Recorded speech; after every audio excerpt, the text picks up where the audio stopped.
이렇게 제목만 보더라도 좀 약간은 냉정해 보이고 매몰차한 듯한 느낌을 보게 됩니다. 추석이 이제 지난 지 좀 됐지만 이 추석이나 명절이 다가오면 주변의 가족들과 친족들 문제로 인해서 어려움을 겪는 부분들이 있습니다. 명절 때 대부분 이제 뭐 제사 문제라든가 차례 그런 것으로 인해서 가족들 간의 갈등을 겪는 모습을 보는 경우도 종종 있곤 합니다. 요새는 그래도 좀 많이 감소한 것 같지만 명절 때 들어가서 그런 문제로 다투거나 어려움을 겪거나 또 갈등, 문제에 부딪히는 경우들도 많죠. 기독교적으로 이렇게 추모 예배를 드려야 된다, 또는 제사를 드려야 된다, 그런 부분들이 있기도 하죠. 또 이런 경우하고 좀 다르지만 이단에 빠진 가족으로 인해서 분쟁을 겪는 가족들도 보게 됩니다. 주변에서 보게 되면 그 이단에 빠져가지고 부모님이 또는 자녀가 가출을 하거나 또는 재산을 막 그곳에 지나치게 헌납을 해서 문제를 일으키는 경우들도 있죠. 또 뭐 기독교의 이단이 아니더라도 믿지 않는 배우자와 결혼해서 벌어지는 경우들도 보게 됩니다.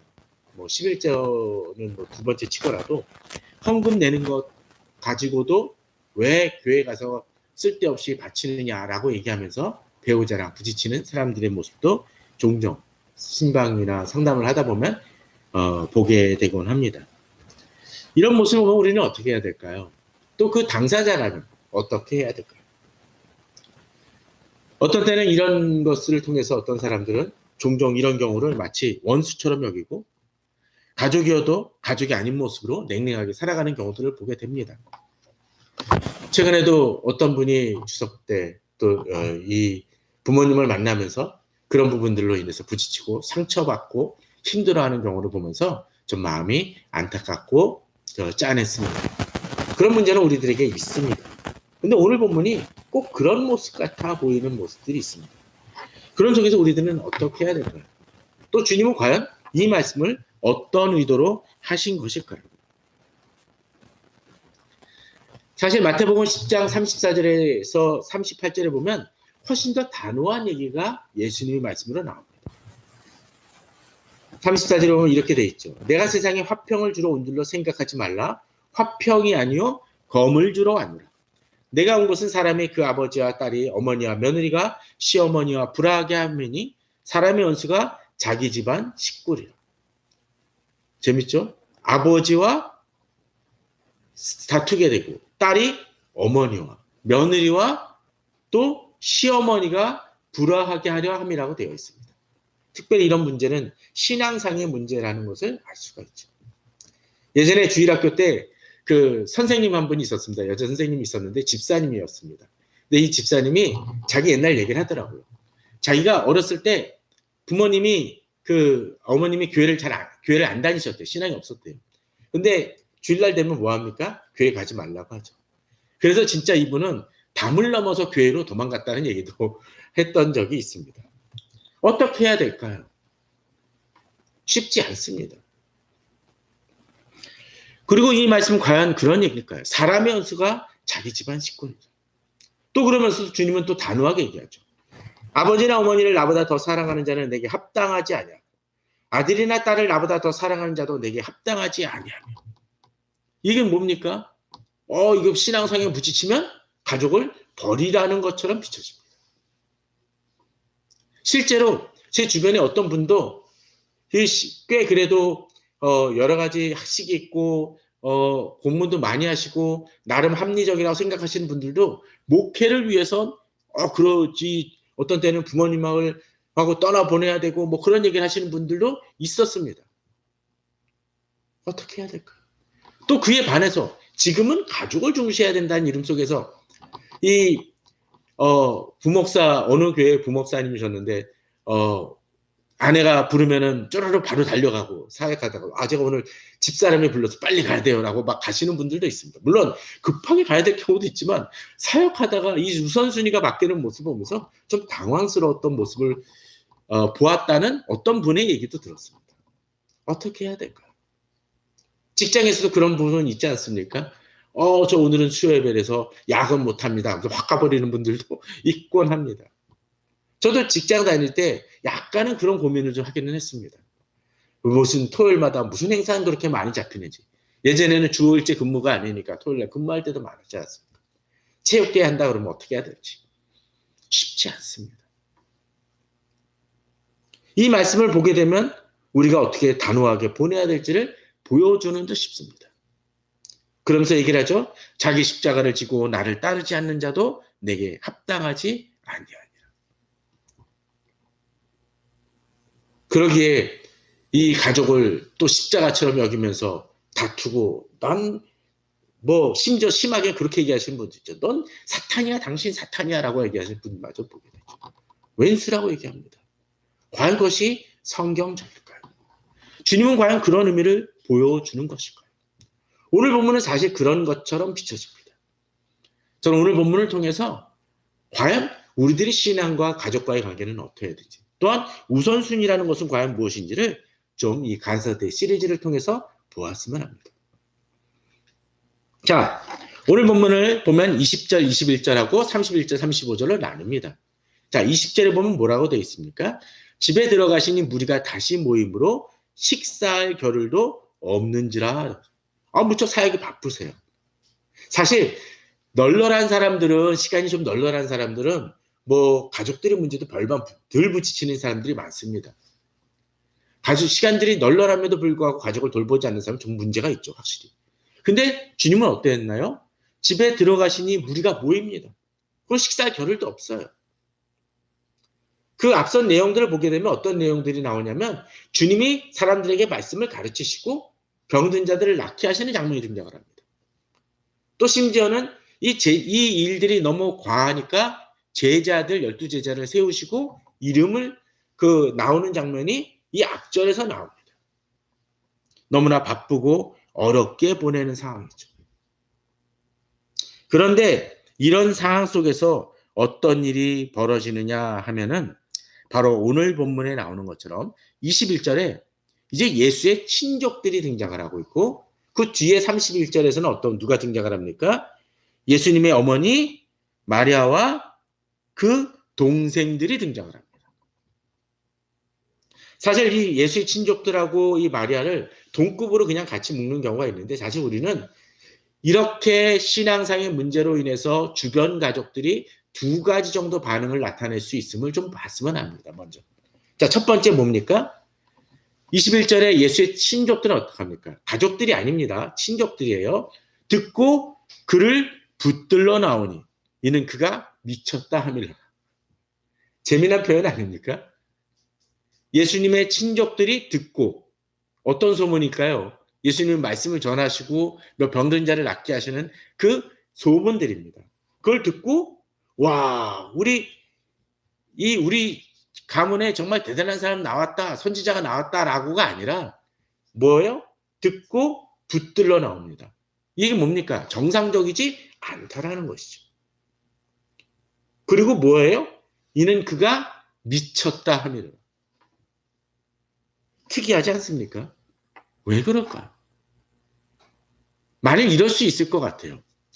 만일 어떤 사람이 자기가 뭐 메시아다라고 하고 나는 정말 뛰어난 선지자다라고 얘기를 하는데 주변에 다른 사람이 거의 없어. 한두 명 따라. 물론 통일교처럼 막 왕창 쫓아다니는 사람들도 있긴 하지만 그러지 않고 한두 명 있을 때 어떻게 할까요? 그런 사람이 있다라면 우리는 그 사람을 진짜 미쳤다 할지도 모릅니다. 그런데 지금 본문은 어떡하나요? 엄청난 인원의 사람들이 모여옵니다.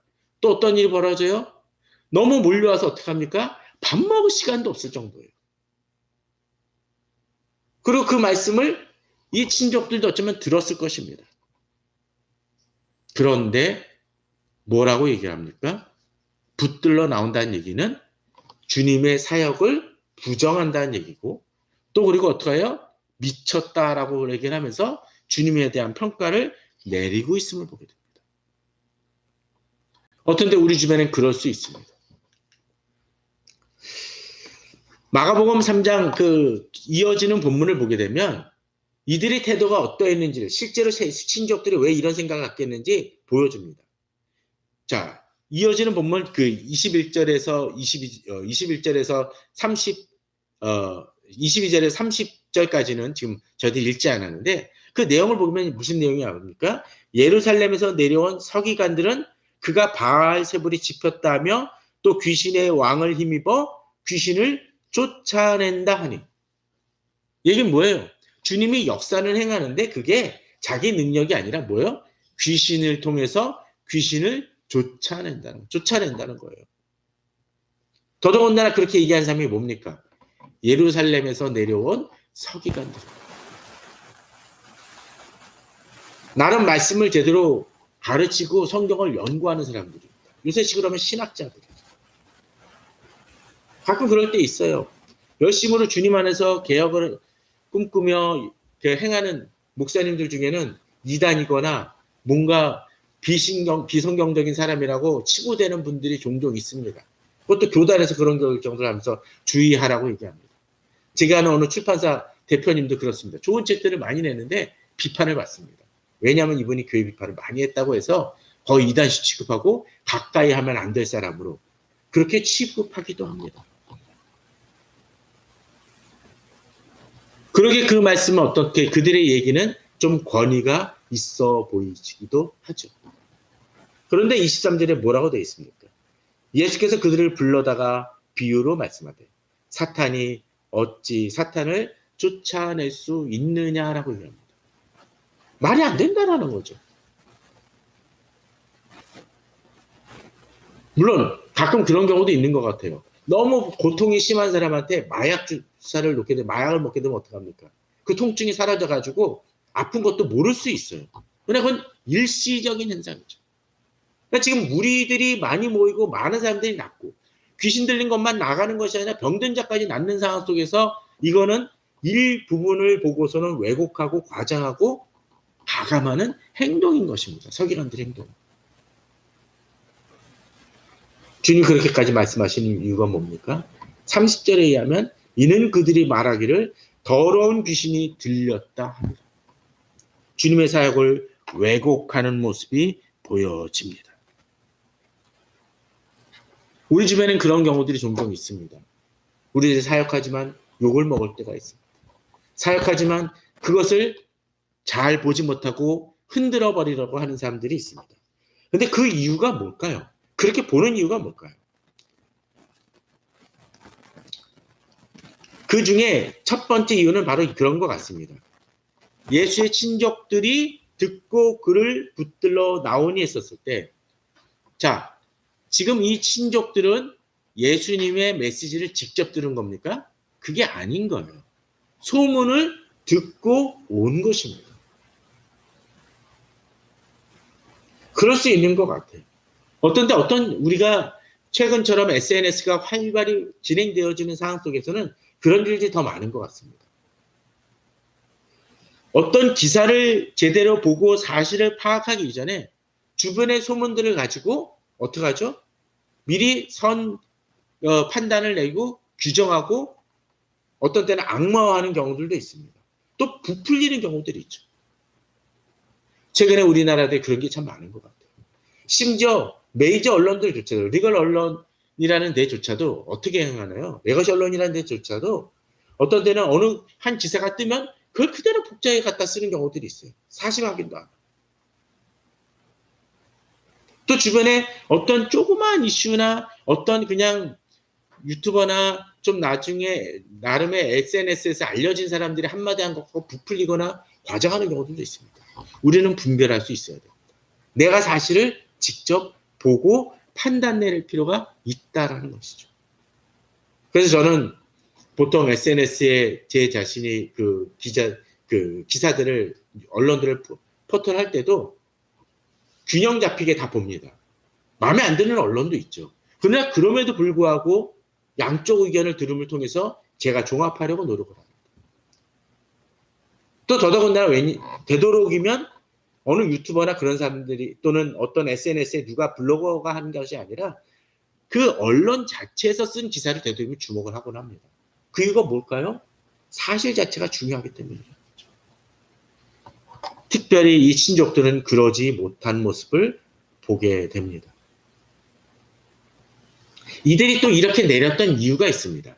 누가복음 4장 22절에서 24절에 하면 이런 얘기가 나옵니다. 그들이 다 그를 증언하고 그 입으로 나오는 바 은혜로운 말을 놀랍게 여겨. 자, 이제 예수님이 고향 지역에 가서 말씀을 선포하는 겁니다. 자, 이들이 어떻게 하죠? 그들이 다 그를 증언하고 실제로 봤어요, 이들은. 그죠? 아까 소문 들은 정도가 아니라 봤어요. 그 입으로 나오는 바 어떤 말이죠? 은혜로운 말이에요. 보니까 은혜를 받았어, 자기도. 이런 말이 있구나. 그리고 놀랍게 여기기도 해요. 감동도 받았어요. 근데 이들이 결론이 뭡니까? 이 사람이 요셉의 아들이 아니냐.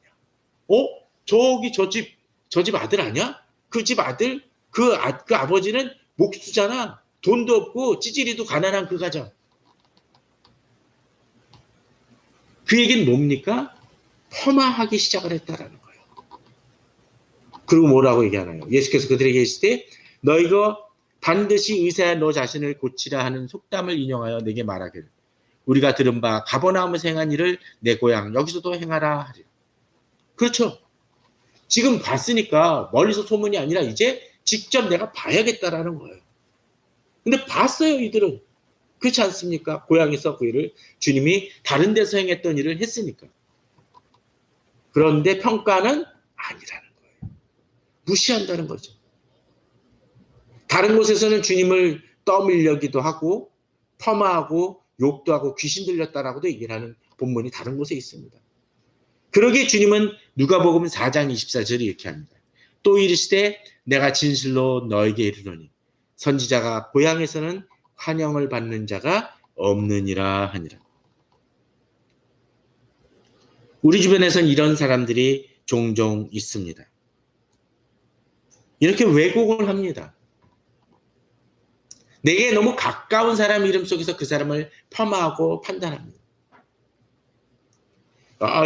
누가 지금까지 내 밑에서 일했던 사람인데 또는 제가 그 어렸을 때 내가 그 사람이 어떻게 행했는지 다 아는데 라고 하면서 폄하하며 중요한 건 뭡니까? 진실을 진실 그 자체로 받아들여야 되는 거죠. 또 지금 이 친족들이 와서 듣고 보았다는 것을 보게 되면 이들은 예수님과의 교류가 생각보다는 적었다는 것일 것입니다. 봐야 될 것을 보지 못한다는 거죠. 어떤 때는 가족이지만 오히려 교류가 적은 사람들도 있습니다. 그런 걸 통해서 나의 나됨을 제대로 보지 못하는 경우들이 있을 수 있다는 거죠. 그래서 어떤 때 우리들은 이런 친족들에게 내 신앙을 좀 더 적극적으로 알릴 필요도 사실은 있습니다. 물론 그에 대한 반응은 두 번째 문제겠지만. 그런데 이제 두 번째 부류의 사람이 있습니다. 예수의 친족들이 아니라 이게 어떤 사람들이에요?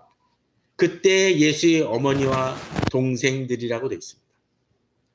마리아죠. 사실 이 동생들 하니까 좀 이 부분에 대해서 논란이 많은 사람들이 있습니다. 자, 예수님은 비록 부모님이 요셉과 마리아지만 어떻게 태어났나요?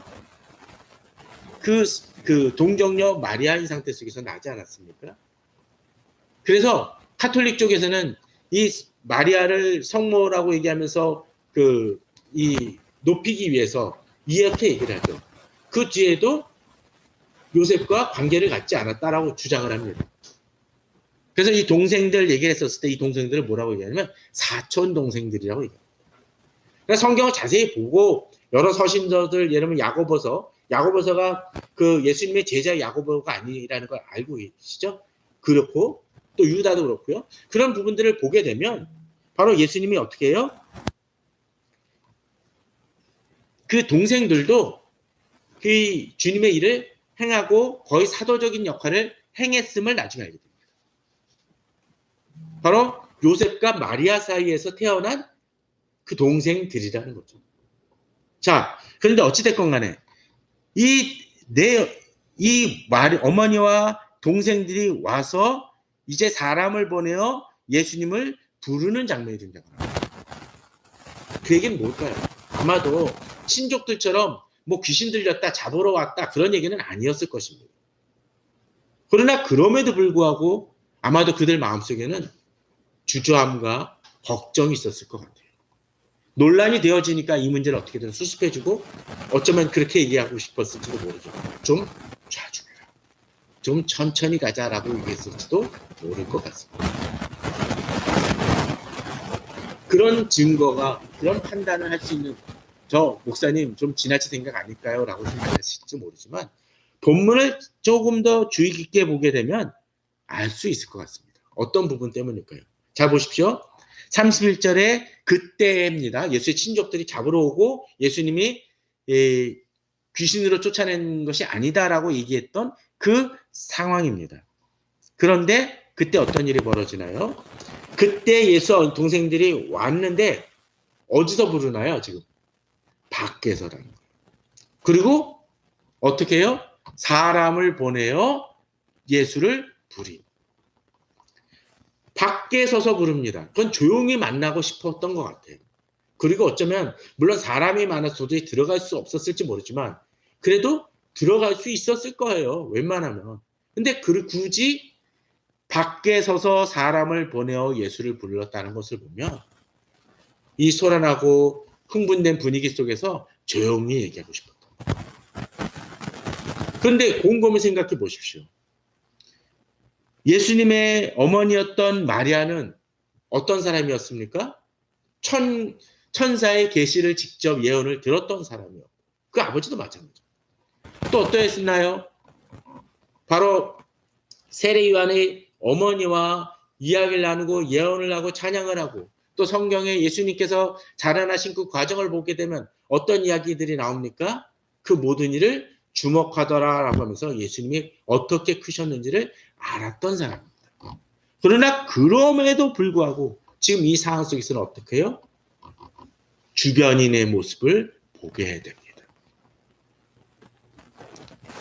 더더군다나 지금 예수님이 어떤 일을 행하고 계시나요?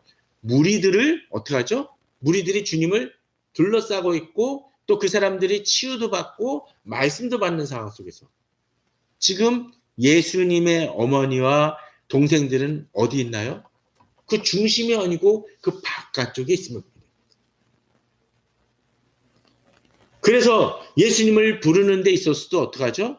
무리가 예수를 들러앉았다가 여짜오되 보소서 당신의 어머니와 동생들과 누이들이 밖에서 찾나이다. 우리들에게 그런 일들이 종종 있을 수 있습니다. 주변에 그런 일들이 발생할 수 있습니다. 우리 주변을 힘들게 하는 일들이 있을 수 있습니다. 나는 열심히 달려가고 있는데 그렇지 못하게 뭔가 짐을 지우고 어렵게 하는 일들이 우리 주변에는 있을 수 있습니다. 그리고 그 전원조차도 다른 사람이 전해주거나 그런 일들이 있을 수 있습니다. 물론 오해는 마십시오. 어떤 때 사람이 살다 보면 우리도 삶의 정황 속에서 살아가는 것이기에 아무리 믿음으로 행하며 나아가는 사람들에게도 주변에 어려운 일들이 있을 수 있습니다. 질병이 있을 수 있고 또 경제적 문제도 발생되어질 수 있고 또 가족 간의 어려움, 오해나 다툼이 있을 수도 있습니다. 그걸 부정하는 것은 아닙니다. 그러나 어떤 때 이렇게 떨어져 있는 경우들의 모습을 보게 됩니다. 근데 그에 반해서 사실은 이 본문을 보게 되면 앞서 제가 얘기를 했었죠. 20절, 21절 앞에 뭐가 있었다고요? 주님이 여러 사람들을 치유하고 낫게 하고 말씀을 선포했다고 돼 있었죠. 그리고 또 그 다음에 전개되는 내용들이 뭐냐면 예수님의 제자들을 세우는 이름이 언급되는 장면이 등장을 합니다. 그 얘기는 어떤 것일까요?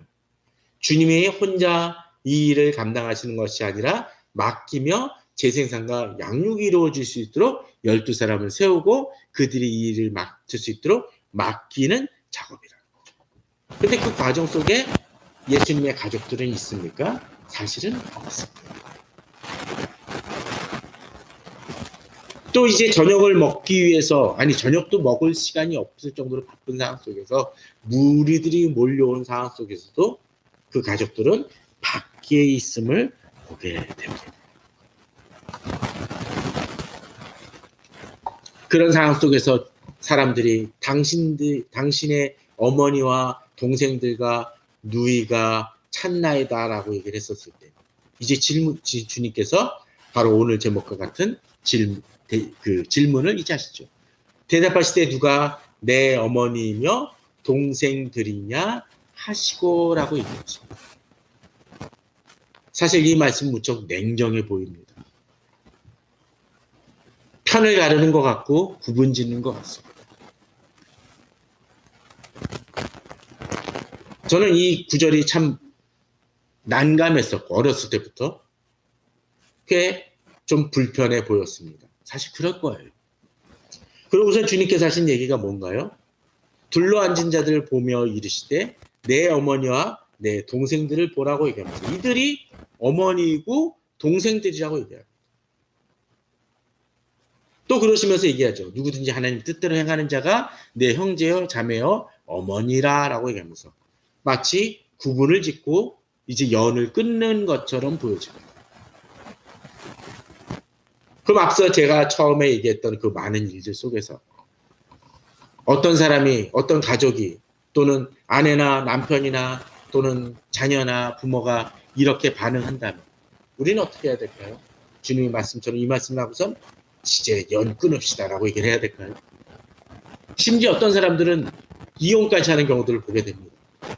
어리석은 일이죠.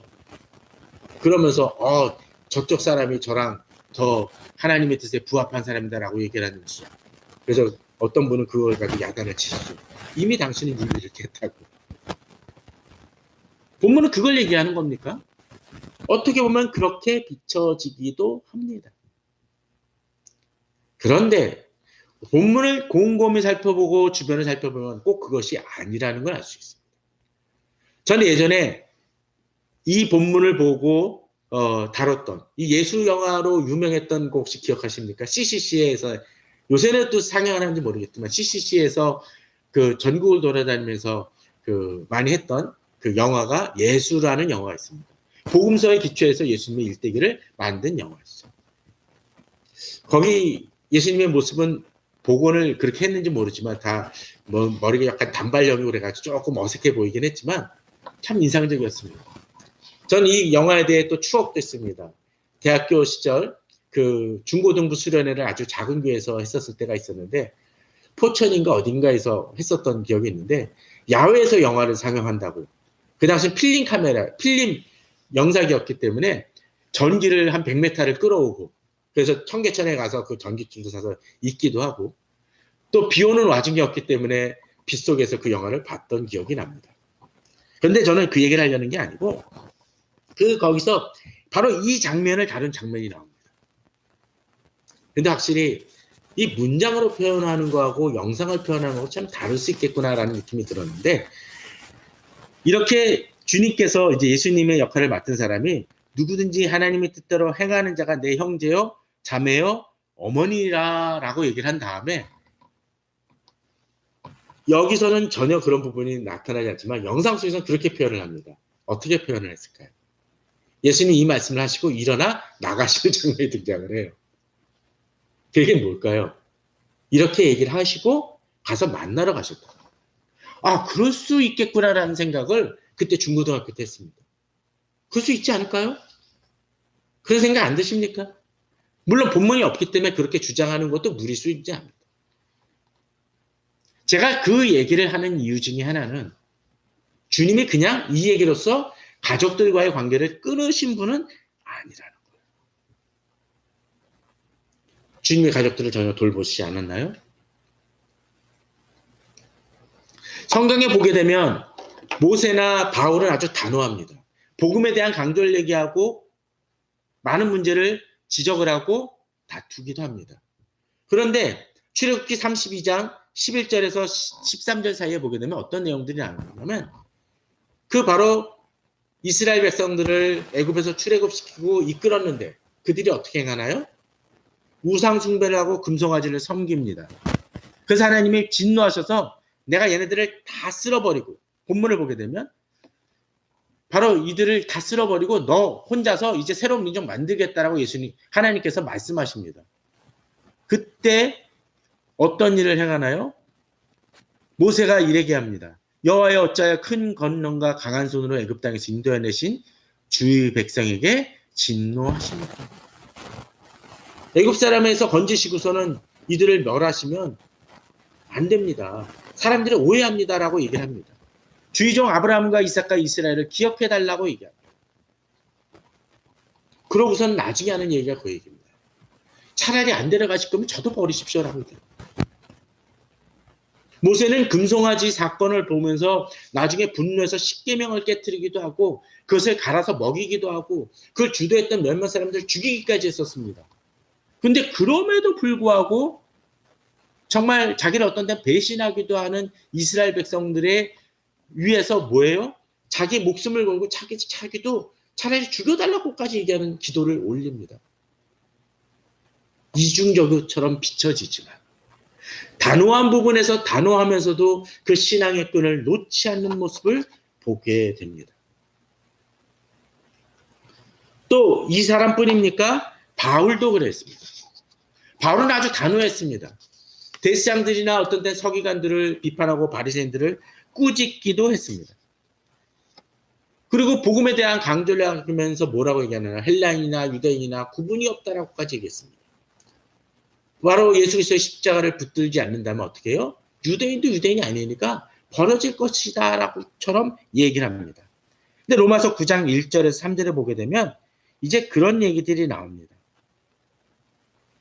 내가 그리스도 안 산말을 하고 거짓말을 아니하노라. 내 형제 곧 고르게 친척을 위하여 내 자신이 저주를 받아 그리스도에게서 끊어질지라도 원하는 바라라고 얘기합니다.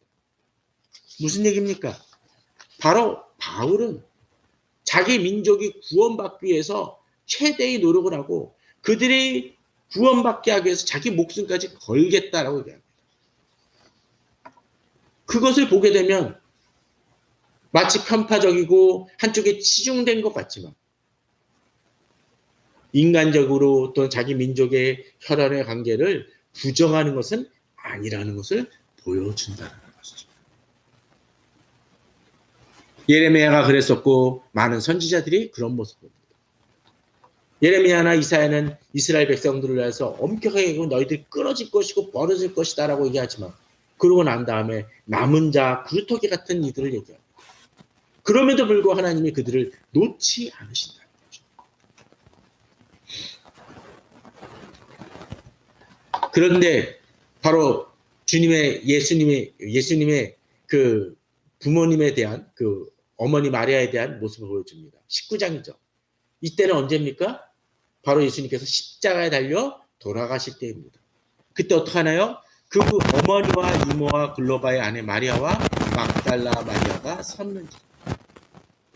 어떤 사람들은 자기 아들이 죽기 때문에 죽는 상황이기 때문에 마리아가 나와 왔다라고 생각을 할 수도 있지만 그 주변에 어떻게 해요? 이모도 있어요. 재밌죠? 그리고 또 누가 있습니까? 글로바의 아내 마리아와 막달라 마리아가 있는 사람. 이 사람들 어떤 사람이었습니까? 예수님을 후원하고 사역을 쫓고 그러했던 사람들. 그들과 같이 있었다는 것을 보게 되면 예수님의 어머니도 그 신앙을 가졌음을 추정할 수 있습니다. 그에 대한 증거는 좀 더 뒤에 나오겠죠. 그리고 뭐 하나요? 예수께서 자기 어머니와 사랑하시는 제자가 곁에 서 있는 것을 보시고 요한을 얘기를 하죠. 하필 왜 요한하고 같이 서 있었을까요? 아무도 이것도 예수님의 어머니 마리아도 이 요한하고도 어느 정도 소통이 이루어졌던 것을 볼 수가 있습니다. 그리고 예수님은 말씀하시죠. 자기 어머니께 말씀하시되 여자여 보소서 아들입니다. 갑자기 뜬금없는 얘기였을까요? 저는 그건 아니었을 거라고 생각이 들어요. 아무 관계도 없는데 한 번도 소통한 적이 없는데 갑자기 이제부터 당신 아들입니다라고 한다면 그게 동의가 되겠습니까? 관계가 형성이 돼요.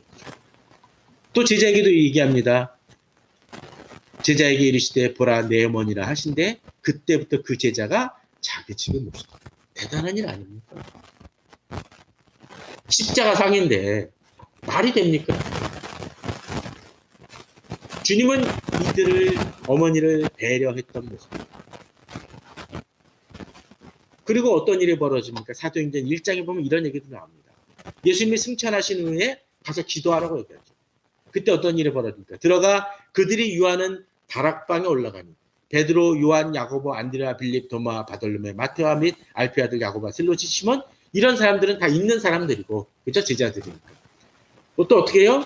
여자들과 아까 글로바의 마리아들 그리고 예수님의 어머니 마리아가 있었다고 돼 있고 또 누굽니까? 예수의 아우들과 더불어 마음을 같이하여 오로지 기도에 힘씁니다.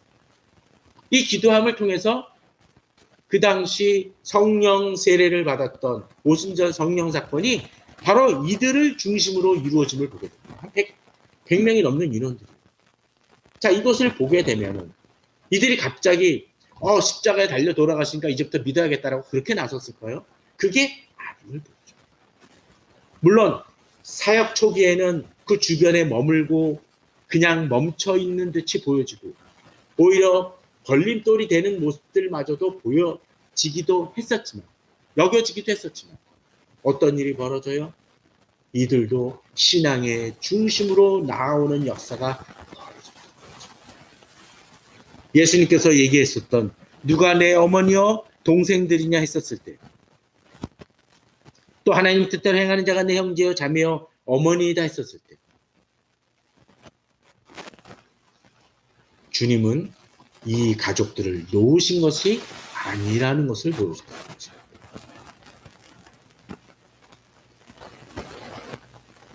그러기에 나중에 가서는 예수님의 동생들 중에는 바로 지도자의 역할을 하고 순교자도 나오기도 하고 또 어떤 일이 벌어집니까?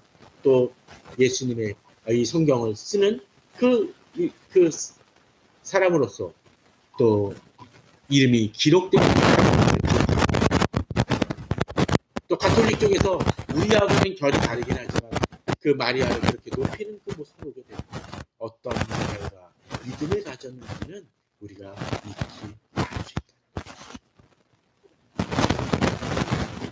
저는 우리 성도님들이 혹시나 가족이라든지 주변에 친구일 수도 있습니다. 그런 사람들에 대한 끈을 놓지 않습니다. 그들을 위해 기도할 수 있습니다. 저는 주변에 이렇게 진정으로 사랑하는 사람들을 가족들을 위해서 그 끈을 놓지 말아달라고 요청하는 분들의 기도를 지금도 많이 하고 있습니다. 그 이유는 바로 그런 면입니다. 저희 아버님도 처음에는 신앙에 이렇게 열심히지는 않으셨습니다. 어머님이 교회를 나가시면 잘 안 나가실 때도 참 많았었고 그런데 마지막에 가서는 오히려 그 신앙이 교회 봉사는 더 많이 하시고 또 돌아가실 때도 또 여러 가지 일을 하시다가 사고 났을 큰 사고가 한번 날 뻔했던 적도 있었는데 그때 그 얘기를 하시더라고요. 교회 생활도 못 하시고 바쁘셨던 상황이었는데 누군가 나를 지키고 있는 것 같다라는 고백을 하셨던 기억도 납니다. 그리고 소천하실 때도 바로 그 시편을 들어가면서 이렇게 그 주님 품에 안겼던 것을 기억을 한다라면 그 끈을 놓지 않고 살아간다는 것 그것은 중요할 것입니다.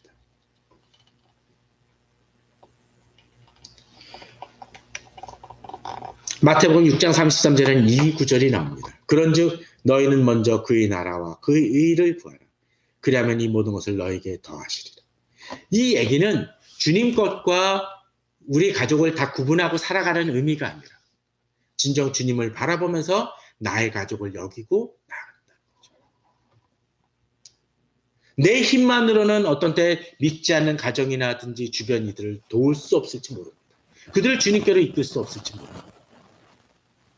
그러나 진정 우리가 주님 앞에서 우리의 우선순위 하나님을 바라보면서 내 힘으로는 안 되지만 주의 능력으로 우리 가족을 책임지고 주여 도와달라고 기도하며 나아갈 때 또 그러면서 주에 대한 그 열심을 놓지 않을 때 주님 분명 역사하실 것입니다.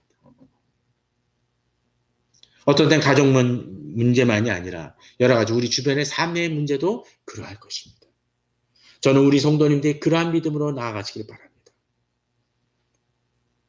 주님은 오늘도 말씀하실지 모릅니다. 누가 내 어머니며 동생들이며. 그러나 우리는 분명히 압니다.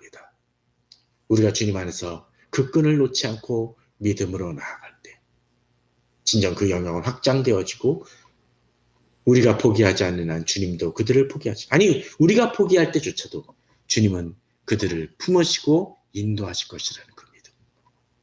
또 그러게 우리는 주님을 바라보며 더 달려갈 수 있어야 할 것입니다. 그런 믿음으로 우리 삶을 주님께 드리고 또 우리 가족들을 붙들고 믿음으로 기도하시는 하나 되어주시는 우리 성도님들 되시기를 주님의 이름으로 축원합니다. 다 같이 기도하시겠습니다.